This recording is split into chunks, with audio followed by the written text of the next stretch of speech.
It is my pleasure to introduce our guest speaker this morning, whom you've never met.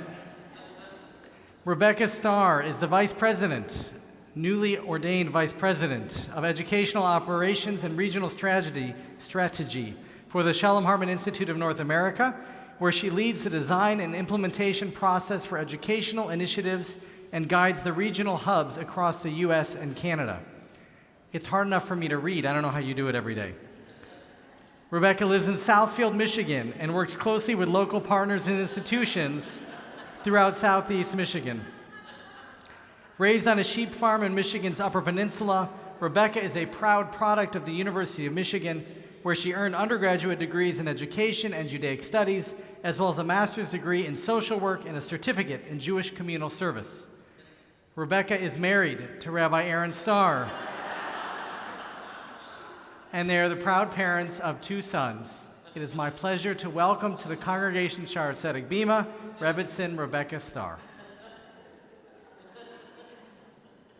Is anyone not going to call him out on the fact that he had to read that? I mean, well, thank you, really. It's an honor and gratitude to the clergy for the opportunity to share some words and thoughts with you this morning.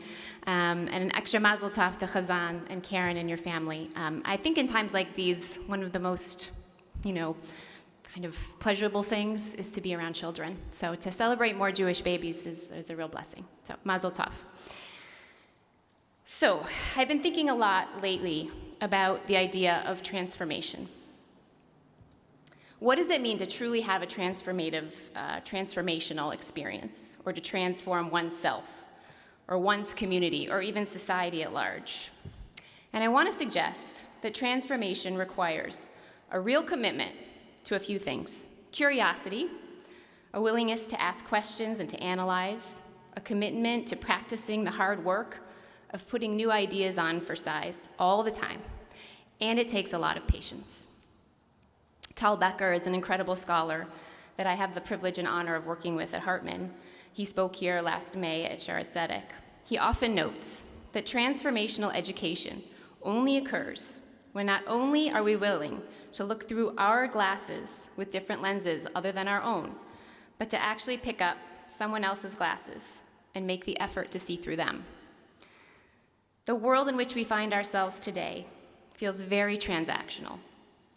We have the same conversations with the same people, we go to the same stores, we read the same newspapers, and we scroll through the same social media formula that's being generated for us. All of these activities might bring us some comfort, and I hate to belittle them, but I do want to suggest that to build a better Jewish future for ourselves and for the generations that will come, we need to work to bring more transformational experiences, interactions to the forefront of our personal and communal lives. The journey of the Jewish people has certainly been filled with many major transformational processes.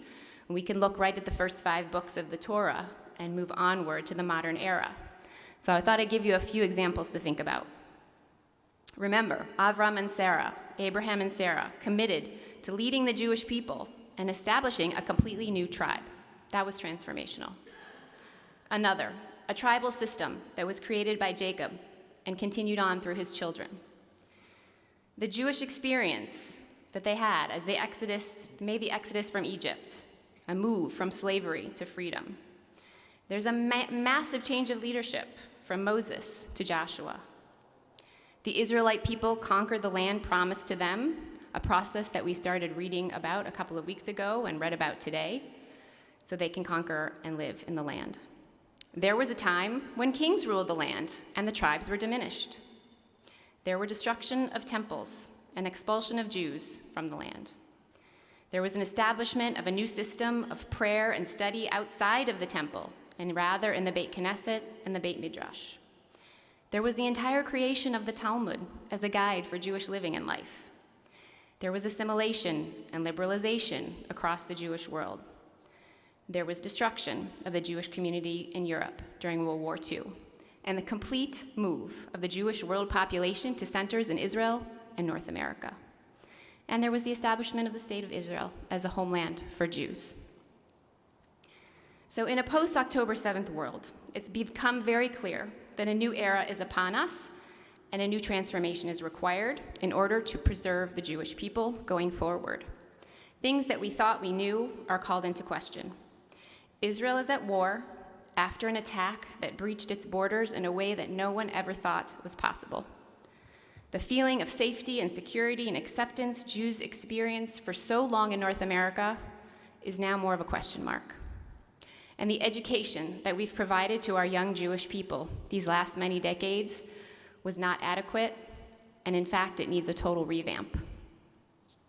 So we read in this week's Parsha, the double Parsha, Mattot-Masei. Mattot means tribes, Masei means journeys. As I mentioned, the Israelite people are about to experience yet another transformational moment as they approach the Promised Land. Their process of going from slavery to freedom and from being a wandering people to a people with a home is moving now into the next phase. They will have a place where they can practice laws, implement God's guidelines that God set out for them. They can have a place where they can establish themselves and set up shop. They're going to have to move beyond the traumas and the journeys of the past and create a new journey forward. This journey into the Promised Land will not be easy, and honestly, you know this is coming. The destruction and death that they're going to have to reap and we are going to have to read is going to be difficult. Tribes will stay intact, but each will take responsibility for one part of the effort required to build a bigger and better, more established community. Each tribe will see themselves as part of the larger whole and work to do their part to appreciate the role that the other tribes will play. They have to be in touch with their own unique identities, position themselves with an orientation towards curiosity. Things will get better, and they'll go better if they work together while also appreciating each other's difference. Their interactions can't be transactional, even though that would probably be easier. So I want to look at a special case that we read about this morning as it relates to the tribes of Reuven and Gad. These two tribes are really happy. They're raising their cattle on the eastern bank of the Jordan River. The land is plentiful, their agriculture is flourishing, things are going really well. So they asked Moses if they can stay back and not enter the land with the other tribes. Moses says, no, this is unacceptable. We're all part of this large transformational project, and no tribe is going to be excluded. Okay, the tribes counter, Reuven and Gad say, well, we'll help conquer the land. We'll fight alongside the other tribes. But then when the land is settled and the Israelites are established, we want to go back to the other side of the Jordan and build out our communities. And Moses acquiesces, and he agrees to let them go ahead with this plan. The tribes of Gad and Reuven are transforming themselves. They're still part of the Israelite people, but they're making their own way, and they're trying on that new pair of glasses with which to see the world, and Moses, their leader, lets them. I think this is important, a lesson for all of us. One path is not always the way for every member of the tribe, but it doesn't mean that transformation cannot occur for the people as a whole. We just have to work in alignment with each other while trying on each other's glasses. This idea played out significantly for me this summer, as I spent close to 3 weeks in Israel as part of my work with the Hartman Institute. Much of my time was spent devoted to learning, asking complicated and difficult questions with other lay and professional leaders from across North America, Israel, England, and beyond, as we're all working to try to imagine the ways in which the Jewish people will embark upon its next transformation. We understand that it should be a transformation that will celebrate diversity, disagreement, and dissent, while also placing priority on the preservation of Jewish peoplehood across the world and the right of the State of Israel to exist as a Jewish and democratic one. So I think moving the Jewish world forward feels like a near impossibility, but it also means integrating lots of different perspectives. But we've done this many times before in our history, and we will do it again. I'm optimistic because our history set up an amazing tradition. Rabbi David Hartman, some of you may have had the honor of learning with him before he passed away. He was very fond of citing a very specific commentary that describes the house of Hillel and the house of Shammai, always arguing with each other, always having a different opinion from each other, and they disagreed on significant matters of Jewish law. The text asks, okay, if the Torah is given by a single God, provided by a single shepherd, how is it the case that there can be so many different interpretations of that idea? And the text answers, make yourself a heart of many rooms, and bring into it the words of both the house of Shammai and the house of Hillel. In other words, Hartman explained, a Jew must strive to be a person in whom different opinions can reside together in one place. I want to give you a few examples of how I see this. This summer, I went to a moshav as part of a tiul or a day trip to the Otef region in Israel. So in other words, I took a trip to the south near the Gaza border. We visited with Barak, a father of 4, who called this moshav Nativ HaAsara his home for close to 20 years. It's situated about 100 meters from the Gaza border. Community lost 20 of its members on October 2nd from 3 terrorists who infiltrated its walls. Barak walked us through the moshav, and he showed us the exact spot where each person was murdered. He explained that long before October 7th, their community always had suitcases packed because they knew that at any time they may have to leave due to safety concerns because of their proximity.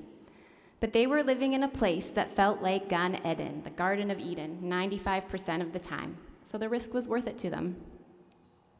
Speaking with our group for the first time, it was the first time he had really shared any of his experiences publicly, and you could tell it was very difficult for him. And of course, in North American fashion, because we always want to know what's next and want some optimistic notes to end on, someone asked him, okay, we heard your story, what's next? Will the community move back? Will you come back? His answer, what do you mean, what's next? That's not a question I'm willing to ask. We're still in it. This is not the time to talk about what's next. We are fighting a war. We are trying to comfort our children who saw things that no child should see. We are angry because we feel like the army was not here for us that day. We are not ready to talk about what comes next. In other words, I took this to mean that Barak was not ready to think about the transformation of their community and for their tribe from Nativ HaAsara. Barak had one pair of glasses on right now, and I felt like we need to respect his view and actually try his view on for ourselves. Here's another story. We left the moshav and went directly to the Nova site, the site of the festival where so many young people were taken hostage, murdered, and persecuted. So what struck me most was there were a lot of sort of makeshift memorials that have already begun to pop up, but most striking was that in the midst of looking at the faces of those who were murdered and those who are still held hostage, there were olive trees planted for each and every one of them. And there was a scribe sitting under a makeshift tent, writing a new Torah scroll in the name of those that had died. Here, the response to trauma was to plant seeds of peace and to write a new Torah. This transformation called for a move from war to peace and from memory to education. In Jerusalem, I heard from Ayala, Sisi, Ray, Tal, Ariel, and Yarden, who all sat on a panel together. These are young leaders in Israel who are post-army and in most cases post-college age. They're committed to the transformation of Israeli society through their own vision and community organizing activities. They're interested in the political sphere, the liberal Zionist arena, creating a Judaism in Israel that offers many points of entry and models of practice, a new Israeli feminism, and social progress for underserved and minority populations. They are part of a movement in Israel filled with a generation of young people that are charting a new path forward. They're committed to the process of transformation and are dedicating much of their professional and volunteer time to thinking and planning for Israel's future. In our own community right now, I am literally watching our day schools, our congregational schools, our camps, our Hillels, our youth groups, and all the professionals who serve them work to completely reimagine the way in which they talk about Israel with our young people. They understand that sharing one narrative is not acceptable. Our kids need complexity. and they need to see multiple viewpoints if we're going to transform them into deep Jewish thinkers and leaders of the future.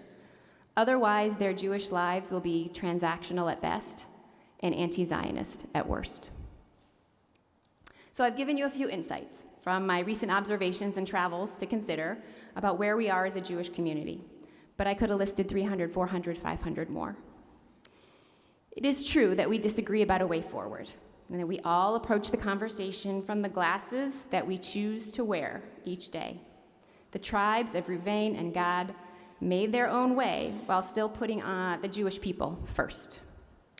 So my friends, the way forward to a transformed Israel and a transformed Jewish people that we can be proud of in 100 years means making room for other thoughts and ideas and opinions, creating a heart of many rooms within ourselves. If we can all agree that the value of keeping our people alive and thriving is at the center of all that we do, and that we are at least willing to try on someone else's glasses, there is no limit of what the next version of our Jewish people can become. So I wish all of us the blessing of moving from transactional understandings to those that are truly transformational. It's really an honor for me to be part of that work and to be in it with all of you. Shabbat Shalom.